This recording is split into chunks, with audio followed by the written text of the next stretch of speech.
खड़गे ने 295 सीटें लाने का दावा कर दिया। इंडिया गठबंधन कम से कम 295 सीटें प्लस 295 से ज्यादा आएंगे, कम तो नहीं। सीटें आ रही है सर, बीजेपी सरकार बना पाएगी या नहीं? मेरा मानना यह है कि जहां 60-70 सीटें अशोक जी घटा रहे हैं, मैं कल भी प्रज्ञा आपको बोला था कि मेरा मानना यह है कि 200 के आसपास रहने की उम्मीद है। বন্ধুগণ, লোকসভা ইলেকশন সমাপ্ত হওয়ার পর এক্সিট পুল নিয়ে এমন একটি হুলস্থুল সৃষ্টি হয়েছে যে মনে হইতেছে এক্সিট পুলটাই একদম ফিক্সড এবং এক্সিট পুল যেটা দিতেছেন সেটাই খুব সঠিক এক্সিট পুল, এমনভাবে তারা এক্সিট পুল উপস্থাপন করতেছেন। আসুন বন্ধুগণ, এবার এক্সিট পুল নিয়ে আমাদের মধ্যে খুব সুন্দর একটি ভিডিও উপস্থাপন করতে দেখতেছি আমরা, তা দেখার চেষ্টা করি। আশা করি যদি আপনারা এই ভিডিওটা দেখেন তাহলে অনেক কিছু বুঝতে পারবেন যে প্রজ্ঞা কি পন্দা নামে একটি ইউটিউব চ্যানেল উনি কীভাবে বিষয়টাকে বিশ্লেষণ করতেছেন এবং বরিষ্ঠ কিছু সাংবাদিকদের নিয়ে উনি এই বিষয়টি নিয়ে আলোচনা করেছেন। আসুন আমরা ওনার ভিডিওটা দেখার চেষ্টা করি। সংক্ষিপ্ত ভিডিও রয়েছে, যদি আপনারা সম্পূর্ণ দেখেন তাহলে অনেক কিছু বুঝতে পারবেন এবং জানতে পারবেন। আসুন আমরা তার ভিডিওটা দেখার চেষ্টা করি। नमस्कार दोस्तों, देश का एग्जिट पोल तो आपने देख ही लिया। खड़गे ने 295 सीटें लाने का दावा कर दिया। इंडिया गठबंधन कम से कम 295 सीटें प्लस 295 से ज्यादा आएंगे, कम तो नहीं आएंगे। नेता तो दावा करेंगे ही, लेकिन भारत के टॉप 8 वरिष्ठ पत्रकारों का एग्जिट पोल क्या है, ये जानना आज बेहद जरूरी है। देखिए, गोदी मीडिया पर तमाम एग्जिट पोल आकाओं को खुश करने के लिए भी दिखाए जाते हैं, लेकिन आज हम आपको बताएंगे कि देश के नंबर 1 पत्रकार अशोक वानखेड़े अपने एग्जिट पोल में बीजेपी को कितनी सीटें दे रहे हैं।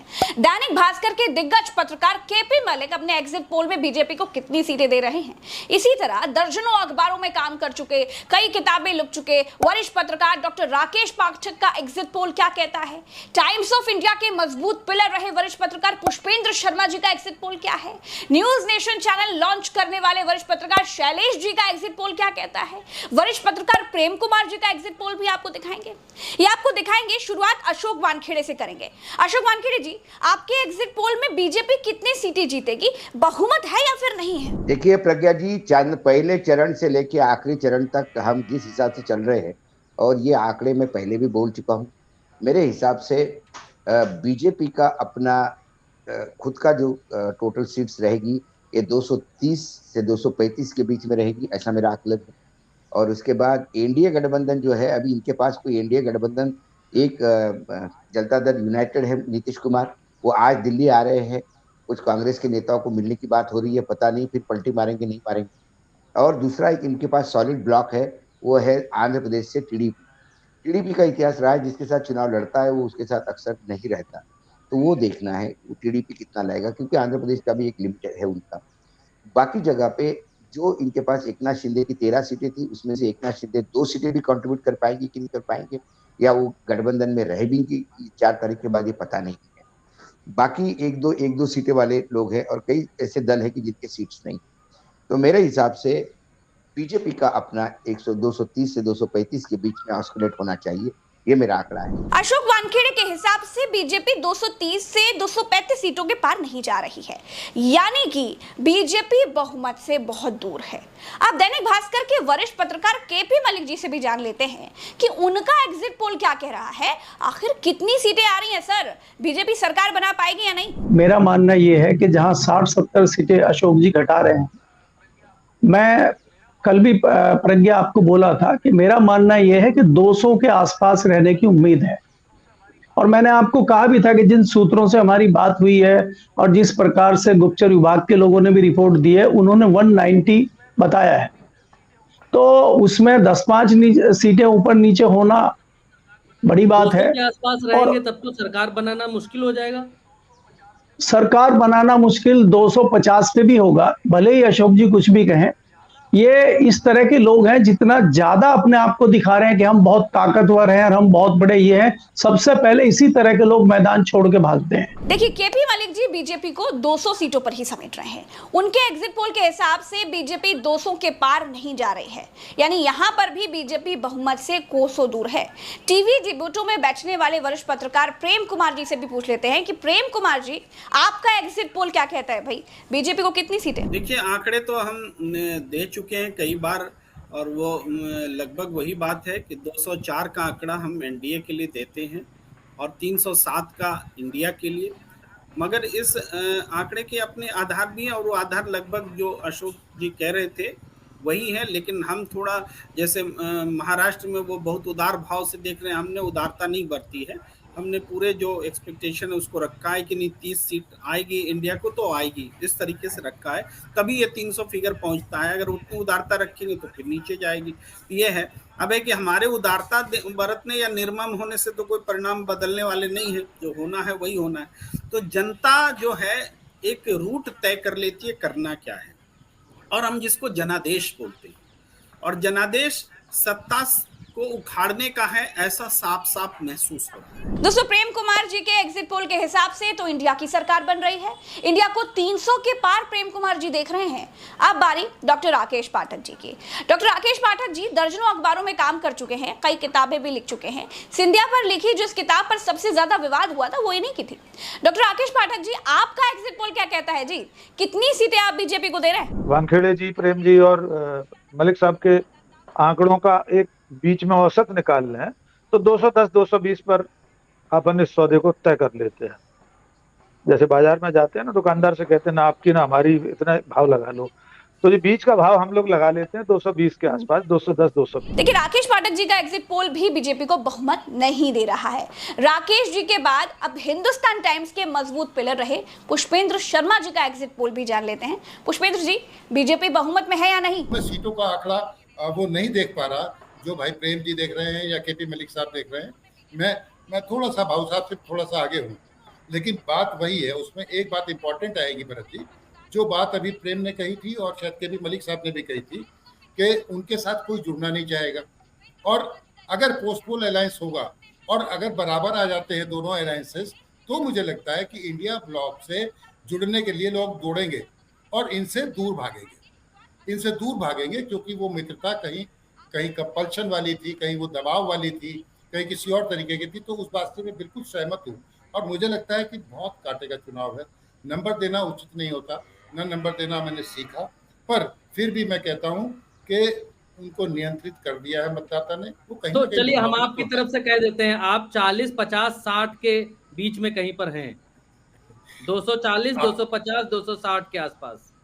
आप बिल्कुल भरत जी कह सकते हैं। पुष्पेंद्र जी खुलकर तो नहीं बोले, लेकिन उन्होंने कहा कि बेलगाम सरकार के मुंह में जनता ने लगाम लगा दी है, यानी कि बीजेपी अकेले दम पर बहुमत नहीं ला रही है।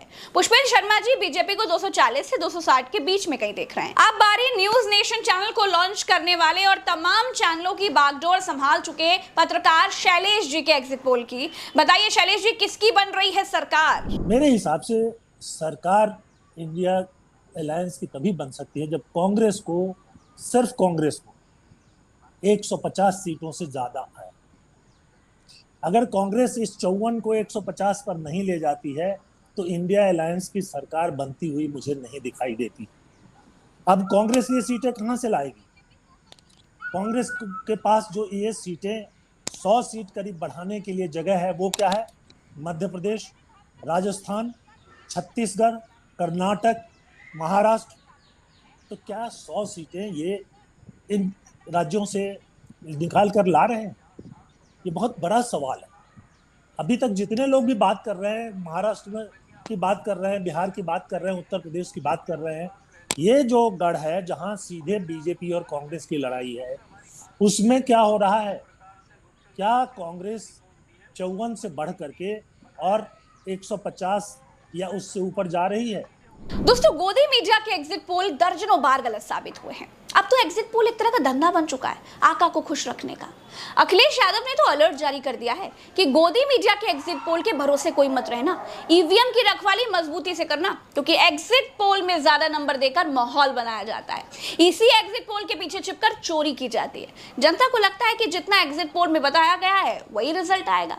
दोस्तों, असली रिजल्ट तो 4 तारीख को ही आएगा, लेकिन इस बार इंडिया के लोग बहुत ज्यादा आश्वस्त हैं कि बीजेपी बहुमत से बहुत दूर है। राहुल गांधी कहते हैं कि कुछ भी हो जाए, मोदी प्रधानमंत्री नहीं बनेंगे, चाहे लिख कर ले लो। मैं आपको लिख के दे रहा हूं, 4 जून नरेंद्र मोदी हिंदुस्तान के प्रधानमंत्री नहीं रहेंगे। दोस्तों, इस चुनाव में बीजेपी हर जगह फंसी हुई थी। 10-20 सीटों को छोड़कर कोई ऐसी सीट नहीं है जिस पर यह कहा जा सके कि बीजेपी इस सीट पर क्लियर जीत रही है। हर जगह इंडिया ने फंसा रखा है। जो राज्य बीजेपी ने क्लीन स्वीप किए थे उन राज्यों में भी भारी नुकसान दिखाई दे रहा है। इस वीडियो में फिलहाल इतना ही, दीजिए इजाजत। राम राम, दुआ सलाम, जय हिंद।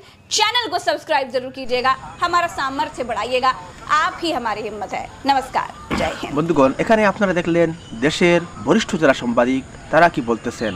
বন্ধুগণ, আমরা নিশ্চয় জানি 2014 ইংরেজিতে যখন লোকসভা ইলেকশন হয়েছিল তখন maximum TV channel, maximum news channel এরকমই দেখিয়েছিল, কিন্তু তার ঘটেছিল ঠিক তার বিপরীতটা। বিজেপি সরকার এসেছিল এবং এক্সিট পোলের রিপোর্টিং সম্পূর্ণ উল্টা ছিল। এই এক্সিট পোলগুলা বিশ্বাস করা, আমি তো কোনোদিনই বিশ্বাস করি না। এক্সিট পোলগুলো শুধুমাত্র একটি অনুমান, ওরা কখনো ফিল্ডে গিয়ে ফিল্ড ভেরিফিকেশন করে না। বন্ধুগণ, ফিল্ড ভেরিফিকেশন না করে ওরা অনুমানের উপর বলে দেয় যে কতটা সে জিতবে। নেতাগণ যখন সাংবাদিক সম্বোধন করে থাকেন তখন নেতাগণের মুখ থেকে, নেতাগণের মুখের যে স্টেটমেন্টে থাকে সেই বিষয়ে, সেই বাক্যমতে ওনারা অনুমান করে নেন যে ওই কেন্দ্রের বা ওই সমষ্টির আমরা জিতবো এবং ওই সমষ্টি আমরা হারবো। সেই হিসাবে তারা বেশি আমি বলতেছি না সবকটি টিভি চ্যানেল বা আখবার বা সংবাদপত্র এরকম করে থাকে, বেশিরভাগই এরকম বলে থাকে। এবং একের দেখা দেখি অপররাও এই বিষয়ের উপর ভিত্তি করে মোটামুটি একটি কাটছিট করে এরকম একটা এক্সিট পোল বানিয়ে নেন। কিন্তু মানুষ কী মতামত দিয়েছে, কী মতদান দিয়েছে তাই ইতিমধ্যে ইভিএম বক্সের মধ্যে বন্দী হয়ে আছে। যদি কোনো সমস্যা না হয়, যদি কোনো বিসঙ্গতি না হয়, তবে আশা করি আমরা 4 তারিখ আমাদের ভোট গণনা হবে এবং ভোট গণনার সঙ্গে সঙ্গে তা আমরা পেয়ে যাব। বন্ধুগণ, এখানে একটা প্রশ্ন রয়ে গেল আপনাদের কাছে, 4 তারিখ কোন সরকার আমাদের দেশে আসতেছে তা অবশ্যই ভিডিও কমেন্টে এসে জানাবেন এবং চ্যানেলে যদি নতুন দর্শক থাকেন অনুগ্রহ করে চ্যানেলটা সাবস্ক্রাইব করে আমার সঙ্গে থাকবেন।